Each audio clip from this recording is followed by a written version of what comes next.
Welcome to Payoff Pitch, Action Network's Major League Baseball betting podcast. I'm Collin Whitchurch, joined by Sean Zerillo to look at the Tuesday MLB slate. It's a full slate on this Tuesday as we enter September. This is our first episode of the month. Most teams have about 23 games left. It's going to be interesting to see where some of these playoff races go. AL East, the Blue Jays lead has shrunk to 2.5 over both the Yankees and Red Sox. The Astros and Dodgers hold leads of 3 and 2.5, respectively. The Rangers somehow just 1.5 games back of the Mariners for the final AL wildcard spot. The Royals are right there, only 2.5 games back. A lot to watch, a lot to look for. Got a potential World Series preview in Detroit this week with Mets Tigers. Potential AL playoff preview in Houston with Yankees Astros. The thing about baseball, though, is that the value isn't always in these big-time matchups, which brings us to our best bets. You and I, Sean, are both going to games that don't feature playoff contenders.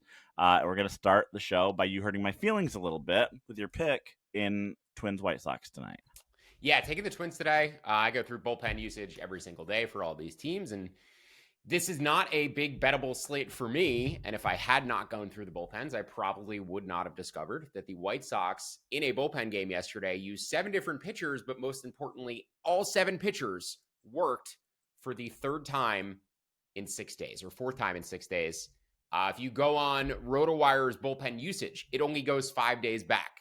So last night, seeing the bullpen usage, seeing 6 days back, essentially, because they still had the 5 previous days in there, and then you use Monday's box scores, you could see that all 7 of those pitchers were pitching for the fourth time in 6 days. So after the 5th inning today, after Davis Martin comes out of the game, as Colin pointed out, before we started the show, there is also rain in this forecast. So potentially even after a rain delay in the 3rd or 4th inning, I don't know how the White Sox finish this game in terms of pitching. I think they will run out of pitching eventually. And the Twins bullpen, while not good, particularly bad in August, actually last 30 days, the Twins are 30th in expected FIP. I do think their bullpen is much better rested for tonight and capable of finishing a game out behind Simeon's, Woods, Richardson than Davis Martin is. Last 30 days, too, offense is pretty comparable for these two teams. As I said, the bullpen's also comparable as well. But I do make the Twins about minus 165 in this matchup. I take their money line up to minus 155. And then also you can look to live bet them as this game enters into the bullpens as well. So Twins up to minus 155, my best bet for Tuesday. But it is purely based upon the White Sox likely running out of pitchers after the 5th or 6th inning. We do have expanded rosters in September, though. And, I just want to point this out with Colin talking about like us betting on non-playoff teams. My discomfort betting a lot of things overnight right now for teams that are not going to make the playoffs, because now we're at the point of the season with expanded rosters. You have more position player, extra pitcher on all these rosters. Junior Caminero could just randomly sit, on a Tuesday night with the Rays out of the playoff race. So I'm a little hesitant to fire on things that might be borderline edges overnight, just because you're not going to get your normal flow of starters play Monday through Saturday and then sometimes sit on Sunday. There's going to be a little bit more randomness with these lineups and dudes sitting. Maybe the Twins just decide, hey, Byron Buxton, we want to protect you. We're going to put Luke Keyshaw in center tonight and see how he looks out there. Like, it's experiment time in the big leagues. So don't overcommit to any of these positions, especially as Colin said on non-playoff teams. But Twins tonight, best bet up to minus 155. And I'm actually going to go ahead and co-sign on Colin's best bet that he's about to give out as well. I added it this morning. I only have 4 bets today, but Colin's bet is one of them. Yeah, good reminder, first of all, just about the volatility of some of these lineups. Always worth following us in the award-winning Action app. We might be changing bets. Keep an eye on those lineups as they get posted. I will say one thing on White Sox Twins. There was, and this is probably more in your favor, despite the fact that maybe it's the White Sox adding a pitcher. There were reports yesterday that ended up being false, at least for a day, that they were going to select Mike Clevenger from AAA. Didn't happen, thankfully. Obviously, if they select him, that's another arm. But that would obviously still, he's terrible and a terrible person. And I think the other factor as well, and I'm not sure if he's currently on the roster, but the initial starter that we had in yesterday for the White Sox was Bryce Wilson, who projects currently as like my worst starting pitcher in baseball. So I would assume he is with the team Davis right Martin now tonight. Yeah. Would you agree with that? Yeah, I know he's with the team, so if they piggyback him, Davis Martin's the type of pitcher who could easily go if he's doing well, he could go 6, maybe Yeah. 7 innings. The rain might play a factor in that. Obviously, you're banking on Davis Martin either not going that deep or the game being close enough after Davis Martin departs that the Twins can beat up on the White Sox bullpen. Yeah. Mm-hmm. So I hope, not even for the sake of betting, for the sake of humanity, that we don't see Mike Clevenger in a White Sox uniform. Just rain out this game. I don't even want to sweat this bet. Like, let's just, I'm fine raining it out. I don't care what COV I get. Just the baseball god, just rain this one out. None of us want to watch this. So if my best bet gets rained out tonight, no complaints on this end. Just don't give me like a 6th inning rain delay, 5th inning rain delay where the White Sox are up 1-0 and the Twins are like, yeah, we're good. Like, we don't want to play this one out. So that's my nightmare scenario for tonight.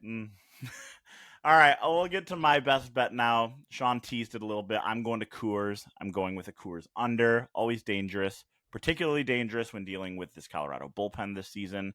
It's Logan Webb versus Kyle Freeland in this one, and I just really feel good about both of these matchups against these respective offenses. Webb's obviously a sinker baller, does a great job of keeping the ball on the ground. Ground ball rate this season north of 50%. He's been pretty good at Coors throughout his career, too. Obviously, being a Giant for his whole career, he's pitched in Coors quite a bit. This will be his 10th start there. He's allowed just 4 home runs in 52 and 2/3 innings, so the thin air doesn't really get to him. Obviously, allowing a lot of ground balls helps with that.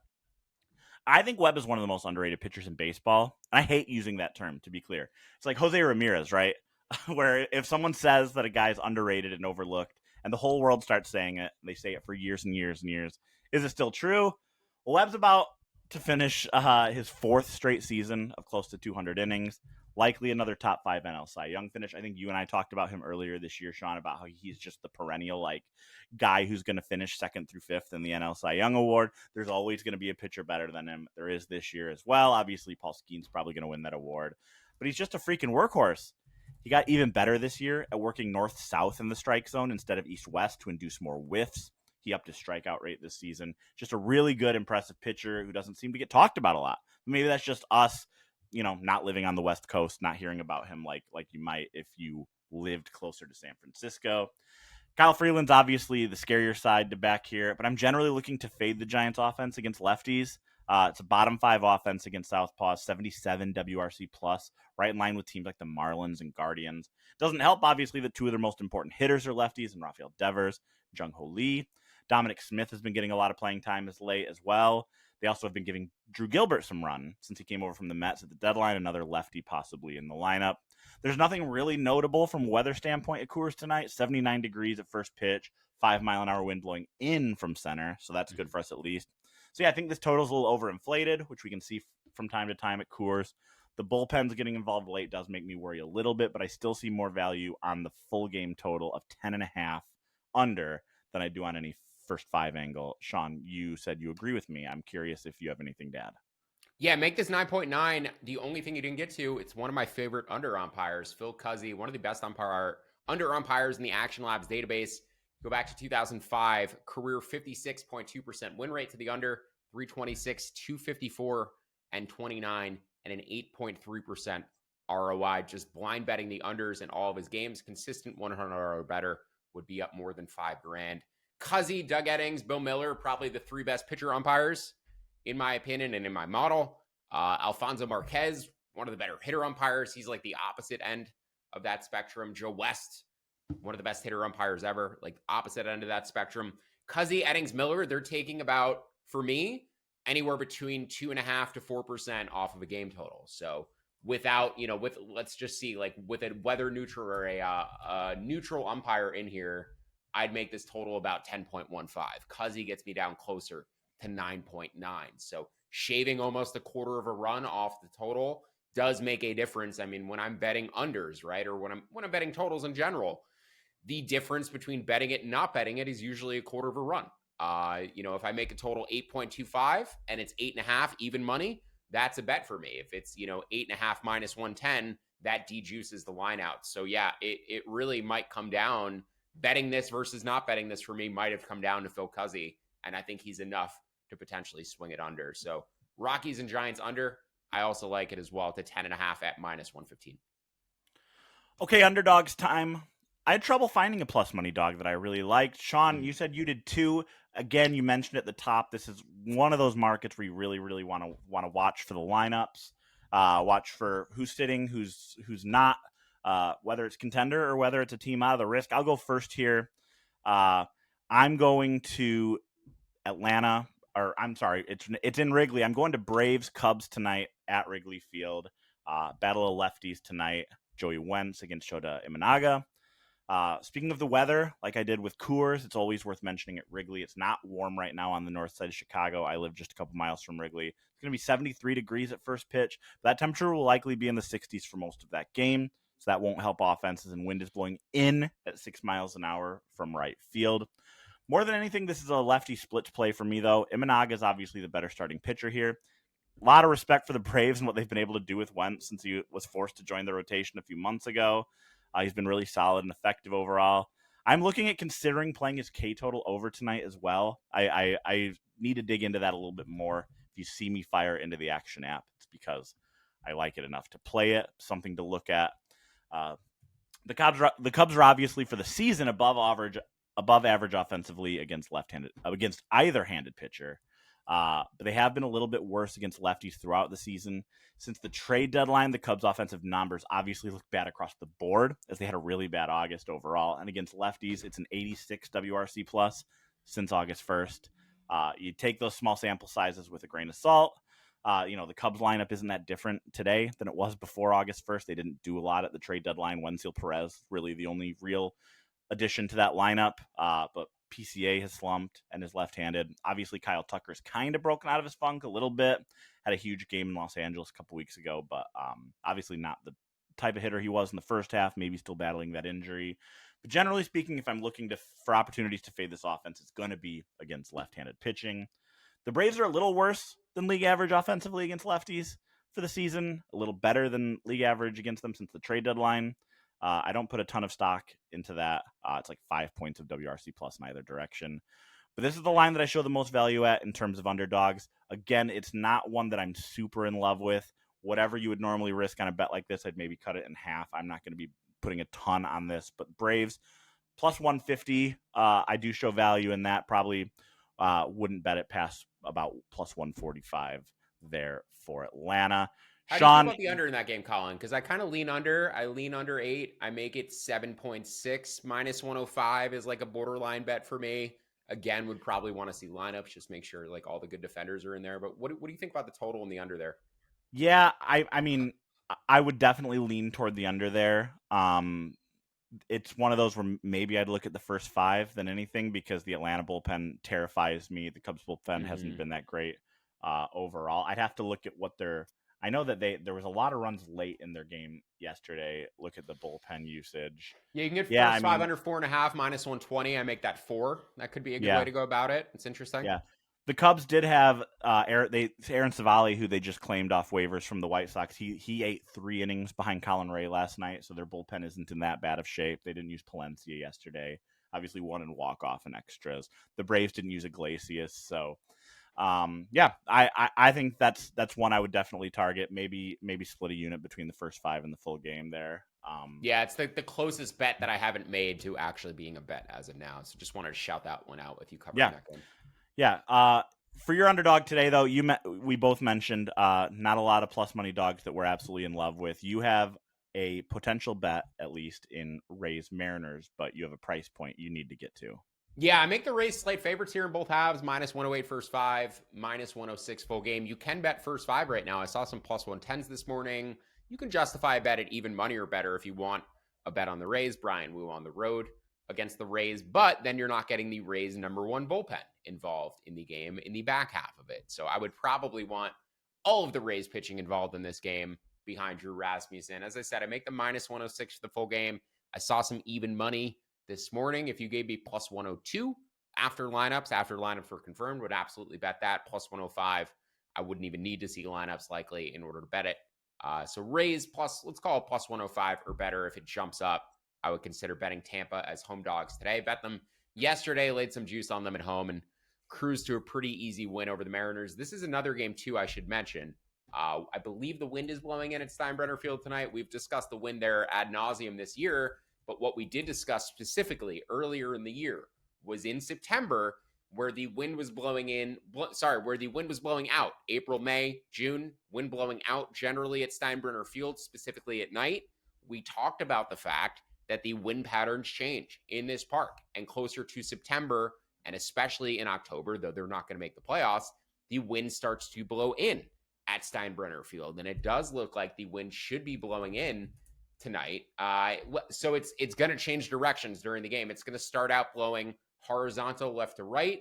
And then by the end of the game, by the 7th, 8th, 9th innings, it looks like it might be pushing in from left field closer to the first base side of the field. So just keep an eye on the wind and the weather in Steinbrenner Field. It will not play the same probably in September as it did throughout the remainder of the year. But I should say this is another game where I lean under.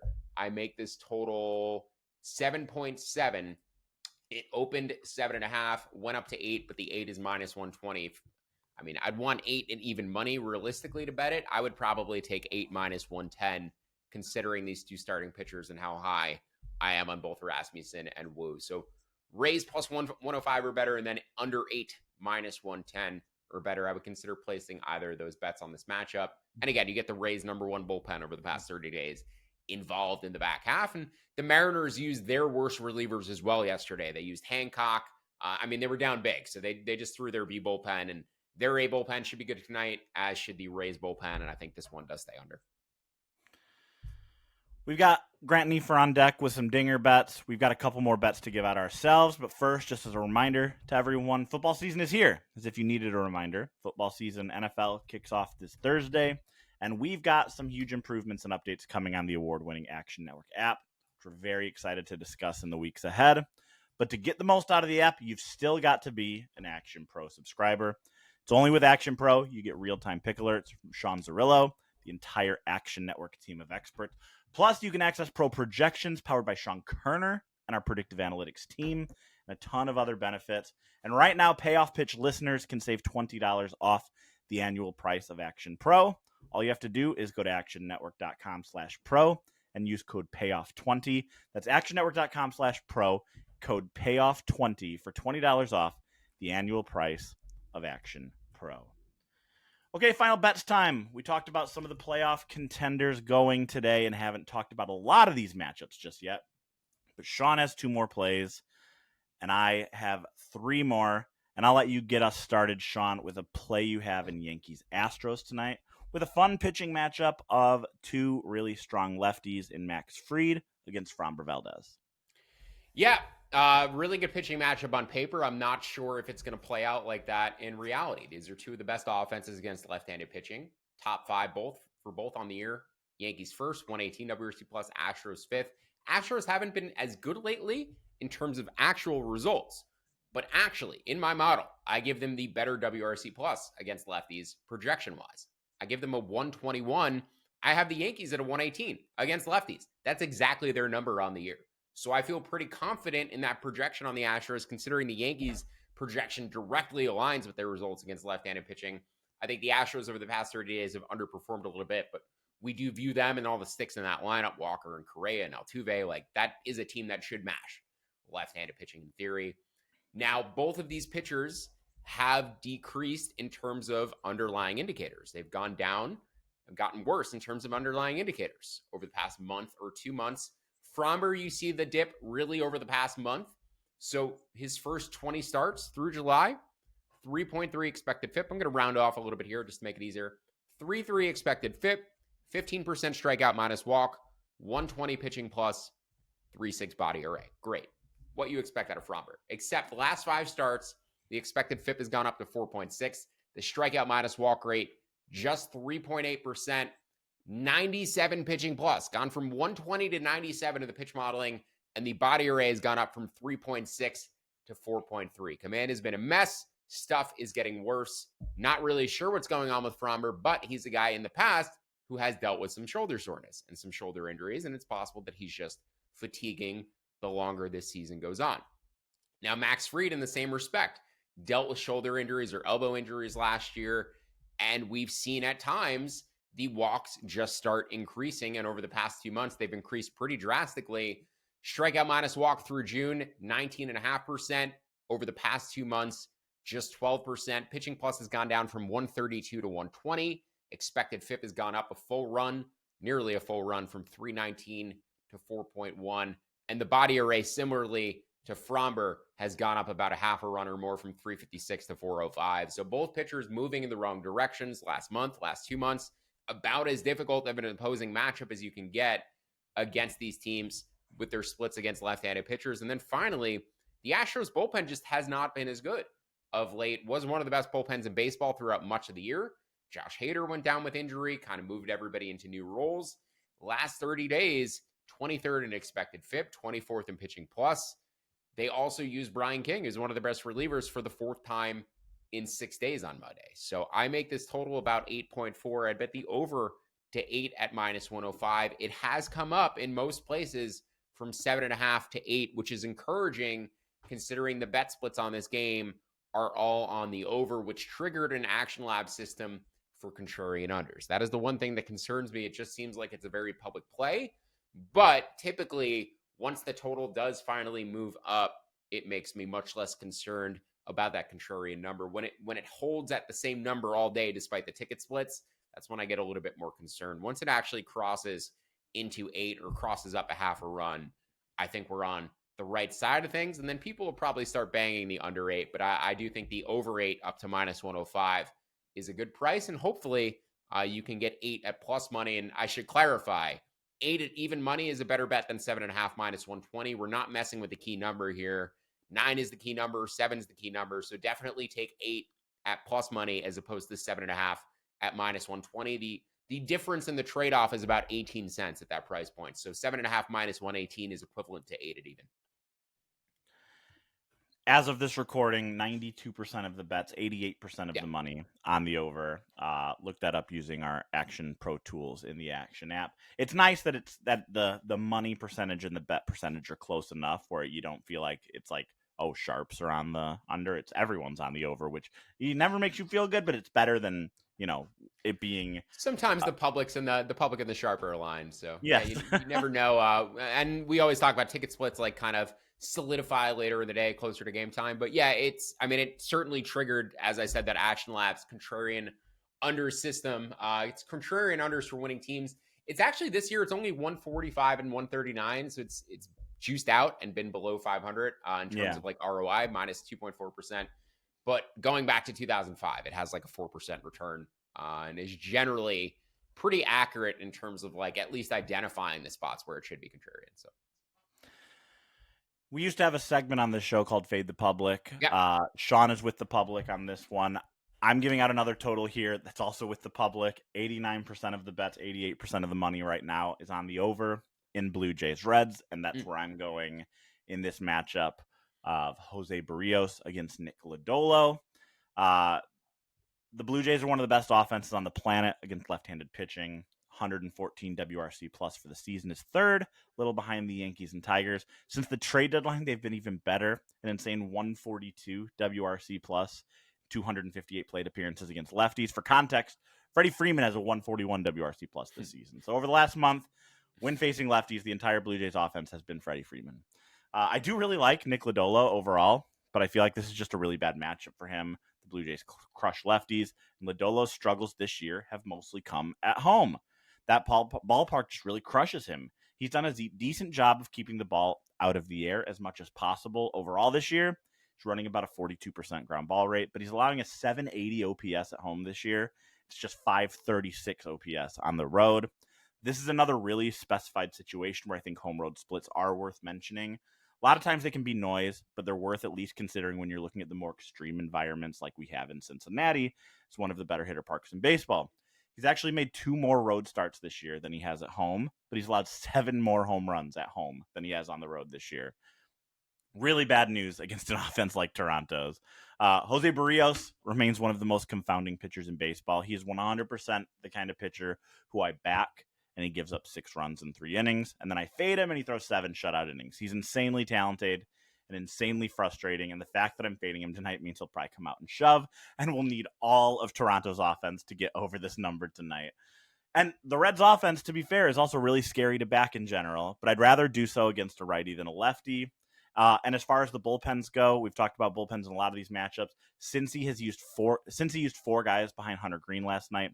Emilio Pagan blew the save last night, and he's pitched 2 straight days and 3 of the last 4.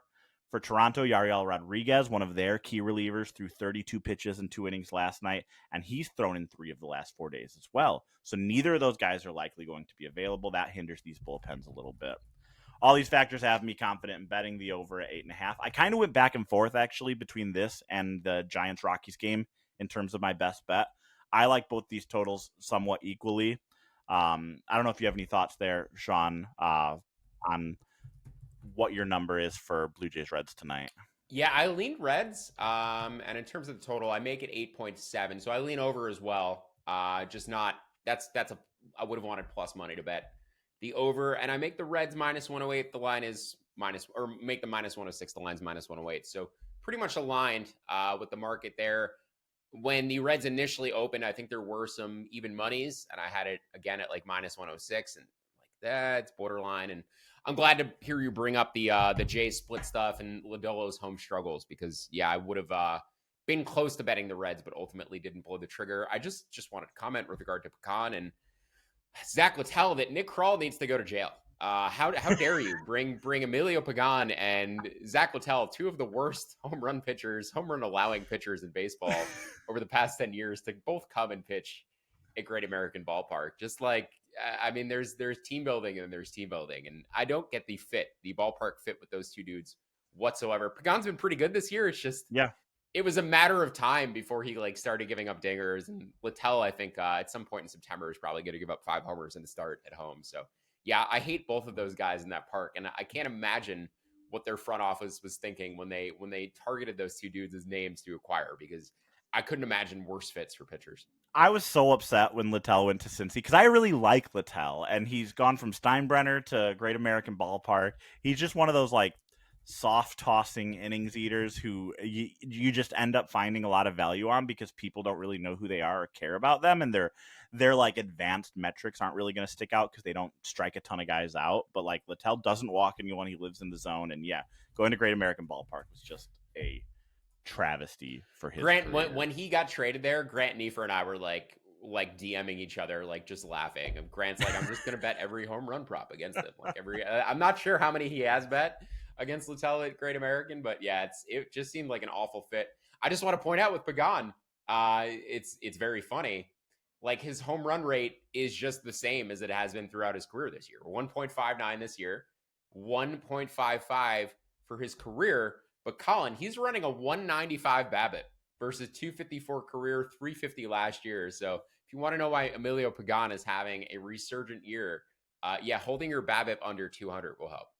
Yeah, and as a reliever, you can get away with that for an entire year because you're only throwing 50 to 60 innings. You mentioned the home run issues. He gave up 2 in that blown save yesterday. He only had 8 all season going into yesterday. So, yes, some regression coming from Pagan. If the Reds were to somehow sneak into the playoffs, they'd be a heavy fade candidate going into there, but it doesn't look like they're going to catch the Mets in that NL wildcard race. Anyway, speaking of the Mets, let's go to Mets-Tigers tonight. Fun pitching matchup. Young guys. Nolan McLean obviously has made a lot of headlines for his first 3 starts of his career. Sawyer Gibson-Long's kind of bounced in and out of Detroit's rotation, pitching in the bullpen a little bit, but they still like him. He's still really young. I have a prop on this game, but I'll let you go first, Sean, because you have a play on the first half of this game. Yeah, I'm taking Mets first 5. The Mets offense has been unbelievable for the past month, but they are just 12-17 over that span going back to August 1st because their bullpen has been horrific. So we're just sticking with Mets first 5 innings here. They also had to use Edwin Diaz for 4 outs yesterday. The bullpen is not in great shape tonight. But in terms of the first live line, I make it about minus 165, would bet McLean and the Mets up to around minus 150. I like SGL a lot. This is not a fade of Sawyer Gibson-Long. He has great command, but the stuff differential between these 2 guys is massive. SGL, 95 stuff plus, 110 location plus, career 19% strikeout minus walk, very effective pitcher. I do think, though, the Mets offense is slightly better, and I think Nolan McLean has much more upside as a starting pitcher. Lesser command, but much bigger stuff. In fact, there have been 225 pitchers, we'll call it 225, that have thrown at least 20 innings as they started the season. McLean ranks 7th among that group in Stuff Plus. He's only behind Hunter Green, Mizorowski, Otani, Yuri Perez, Tarek Skubal, Garrett Crochet, and he's tied with Chris Sanchez. He's ahead, and him and Chris Sanchez are ahead of Corbin Burns, Drew Rasmussen, Zach Wheeler, and Jacob deGrom. So pretty elite company on that list of the top 15 guys in terms of Stuff Plus. Schwellenbach, Schlittler, both at 120. You can see the stuff. He's most comparable, though, to Schwellenbach because he throws 6 different pitch types, and all of them are at 100 Stuff Plus or higher. The curve is a 189, which I don't even know how you get there. I don't even know how that computes. A pitch that's 89% better than other curveballs. But a 108 on his slider, 125 on his sinker, 189 on the curve, 118 on the four-seamer, 100 on the cutter, and 105 on the changeup. In terms of depth of arsenal, quality of stuff, McLean is as good as it gets. He's just young, and the command could have inconsistency at times. But, my hot take has been for weeks on the Mets team, you're not winning anything without the kids. Bring up the kids and see what they got. Tong, McLean, give me Sproat at some point. Peterson and Minaya and Senga, the issues and the ability to get through 5-6 innings at this point is obvious. You're not winning anything in 2025 unless McLean and Tong are throwing big innings in the playoffs for you. And I think McLean is very capable of doing so. Even after his last start against the Phillies, just watching the postgame, listening to Kruk, and I forget the name of the Phillies play-by-play guy, but listening to him and Kruk talk about McLean, they're like, we've seen Skeens twice this year. That's as good of stuff as we've seen all year. The stuff coming out of Nolan McLean's hand is as good as it gets. Saris talked him up when he was still in AAA about having the best stuff currently in the minor leagues, especially once Bubba Chandler had been promoted. So I think McLean is immediately the Mets' best pitcher. I think he's immediately a number 2 starter, if not better, provided the command continues to look this good. But yeah, I think he's phenomenal. I'm very high on his long-term outlook. He's also an elite athlete. If you're unaware, he was a two-way player in college. He hit a ball 470 feet. Just a tremendous athlete. But I think the pitching the pitch modeling, the projections do not even recognize how good he is yet. His projection range rest of the year between 4 and 4.5. Oopsie is the most optimistic at 395 on his FIP. I think he's a run better than that. I think he's closer to a 3 than a 4. So yeah, really high Nolan McLean rest of the way. Again, I make the Mets about minus 165 for the first 5 innings. Would bet them up to minus 155. It would be a bigger bet, except for the fact that I actually also like Sora Gibson long. So I'm not trying to fade SGL here. I just think the Mets are potentially ahead 1-0 or 2-1 after 5 and willing to bet that up to around minus 150. Should mention too, the Tigers in their lesser split here, they're better against lefties than they are against righties. I didn't really notice this. Not something I would have expected, considering Kerry Carpenter and Riley Green are both left-handed. They have torque, they have other righties, but their 2 best hitters to me are both left-handed. On the year is the last point I'll make about this game, because I just think it's interesting for the Tigers going forward. On the year, the Tigers are 17th against righties, 2nd against lefties. I didn't realize they were that good against lefties. And the split has only widened in the past 30 days. They're actually 4th against lefties past 30 days, but a 134 WRC plus. And against righties, they're 2% below, 98 WRC plus, 18th in baseball. So huge split for some reason in the Tigers offense this year. I don't really know why, but they are on their lesser split today and generally are in their lesser split, and something to keep an eye on going forward. But when they face lefties, especially in the playoffs, maybe if they face Garrett Crochet, this could be a team to potentially pounce on. So yeah, Mets first 5 out to minus 150. Not a big card for me today, and no bets I particularly in love with here, but we're going to not force anything and take the value we see and move on to hopefully a more bountiful Wednesday. Yeah, I just was trying to search for Gibson Long's minor league game logs while you were at the end there to see how long we should expect him to pitch tonight. Obviously, it's bounced between long relief and starting in spot starts for Detroit, and it looks like today's probably going to be another spot start. I don't even think he'll make it 5 innings. He's been starting since he's been back down in Toledo, but he's pitched into the 5th inning once over the last month. So they've obviously been taking it easy on him. I know he's dealt with some injuries this year. He was on the IL there for a little bit. Also, McLean, you mentioned the athlete thing. He was actually a 2-way player up until Double-A. The Mets were bringing him up through the system as a 2-way player. Got to Double-A. obviously it just got to the point where they just wanted him to focus on pitching. Great stuff. I'm totally with you there on McLean all the way. And I preface it this way because I'm going to seem like a hater here a little bit, because one of my bets today is I'm betting the under on Nolan McLean outs today. I think that the juice on this, just based on how good he's looked these first 3 starts, has gotten this number up a little bit too high where I'm willing to zag. I think that he can absolutely shove tonight, and we can still cash this bet. We can cash both of our bets, maybe do a little non-correlated same game parlay. Might be priced a little bit decently, but his outs total tonight is sitting at 17.5. If I'm going to look at a young pitcher, a talented young arm with some command issues at time, and expect him to go 6 innings, I'm just not. He got 21 outs his last time out. He got 18 outs the start before that, so we went over those 2 times. Got 16 in his MLB debut, and I think 17.5 is just a little too high. I think it's people getting a little bit too optimistic based on what they've seen out of these 3 starts. He can still be really good. The Mets can still win, and they can still win that 5. Cash that bet. But whether it's because the Tigers are hitting him or striking out, or just his command wavering a little bit. We saw his command waver in that debut. He can get a little wild and walk a little bit too many batters, and his pitch counts get up there. It's not like the Mets are going to let him throw 100 plus pitches.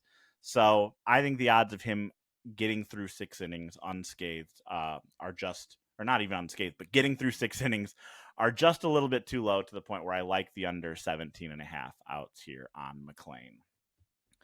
I have one more bet to give out here, and then we will kick it to Grant. I'm going to Cardinals Athletics and betting an over on Luis Severino's strikeouts, which are at 3.5. The Cardinals are just 20th in K rate against right-handed pitching overall this season, generally one of the tougher teams to strike out. But since the trade deadline, though, they've kind of turned over some of these positions to younger guys. That K rate has skyrocketed, though. Since August 1st, they have a 26.7% K rate. That's second in the majors during that time span, behind only the Angels. That's against right-handed pitching specifically. It's not a very small sample size either. The Cardinals have been giving a lot of playing time to guys like Nathan Church, Thomas Segis, Pedro Pajes. And I just think this lineup is way more K-prone than it was earlier in the season. That's maybe not being fully factored into this line. I was surprised to see this K-prop sitting at 3.5 tonight. I thought it'd be 4.5. So it seems like maybe it's a trap, but I'll step into that trap and bet the over tonight, especially because it's at plus money. It's plus money everywhere that you can get your K-props right now. Best odds as of recording are plus 120 at Caesars, but anywhere you can get it at plus money should be good. Sean, before we kick it to Grant, any last second thoughts on Cardinals Athletics? Yeah, another game where I lean under. Nick Kurtz could come back theoretically tonight, though. I don't have him in the lineup right now. If he's back, it's probably not a bet for me. With him out, I'd make this closer to 8. Another good pitching umpire in Ryan Blakeney. It has me closer to 8 here, despite Miles Michaelis being on the mound and despite my distaste for the Cardinals bullpen, which imploded the under yesterday. I really like that dude Morales, though, in the A's. That guy cooks. Yeah. 97-mile-an-hour fastball. The stuff plus on the slider is like tremendous. His changeup doesn't grade well, but I've now watched enough of him to believe that the changeup is effective. I've seen enough swing and miss from it. So I really like Morales on the A's going forward. I've bet him a number of times. I had the under yesterday. I didn't have A's money line. But he's a dude I'll probably continue to target going forward, because I think the profile, like the pitch modeling profile, looks like a reliever, but I like what I see from him as a starter so far. So probably a guy I'm going to continue to bet on going forward. Really liked what I saw yesterday. Yeah, I would say the odds are more likely that he's a reliever long term, but I really hope the A's give him enough runway to see if they can make him a starter. They develop that third pitch. He could be a really devastating top of the rotation arm. The A's player development is like underrated, right? Like I mean, Springs and Jacob Lopez, and like not that they develop Springs, but they seem to have ideas for what they want to do. They very intentionally went out and are acquiring these like left-handed relievers who throw from awkward arm angles. Not that Severino's been good with them, but their position player development is phenomenal. Look at Langoliers and Soderstrom and Rooker and all the offensive output they're getting from these guys this year. Like, granted, it's a hitter's park, but yeah, I'm very impressed by the A's position player development, and now also their pitching development seems like it's doing pretty well too. They have some interesting arms in their bullpen as well. Santana. So I'm actually very impressed by the A's, considering they don't seem like a team that would invest anything into player development or invest anything internally. I've been very impressed by their growth this year, and I think as they ultimately, head into Vegas, like this, they could be an interesting team their first year in Vegas. If they ever make it there, right? Yes, if they ever make it there. All By right, the time they're supposed to be in Vegas, they could be very interesting. Yeah. All right, before we get out of here, let's toss it over to Grant Neiffer of Scores and Odds. As I mentioned, he's going to bring us some of his favorite home run props for this Dinger Tuesday.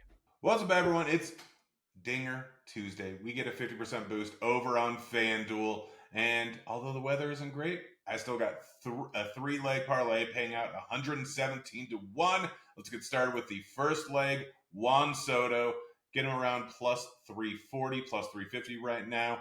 Gets a matchup versus Gibson Long, who we don't have a huge sample size so far in the majors, but still giving up a 1.66 home run per 9 overall. And while he has not given up a home run to lefties yet, his stuff shows they should be pretty normal splits, meaning Soto overall plus matchup for you. Gibson Long grades out as a guy that's above average matchup for lefty power. Even though the weather is not great over in Detroit, Soto has been fantastic recently. I have some value on it. Next up, Ronald Acuna, plus 310 over at FanDuel. Acuna, not a great ballpark considering the wind coming in over in Chicago, but Acuna still has a ton of pop, and the matchup versus Shota is absolutely phenomenal. Shota has been crushed by righties so far this season, giving up a 1.83 home run per 9.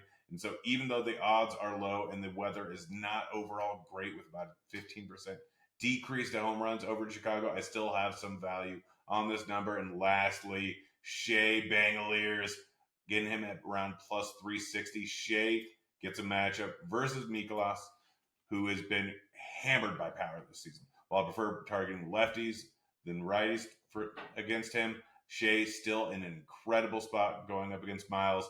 He's been crushed. Ballpark is a bit of a downgrade, but Shea, 11 bombs since the beginning of August. He hasn't had one in a few days, but the power absolutely there. Been one of the hottest hitters recently. So getting him at plus 360 in a big plus matchup gets some nice plus EV. So parlay all three together. Use that 50% boost, and you got 117-1 odds. I'm out of here.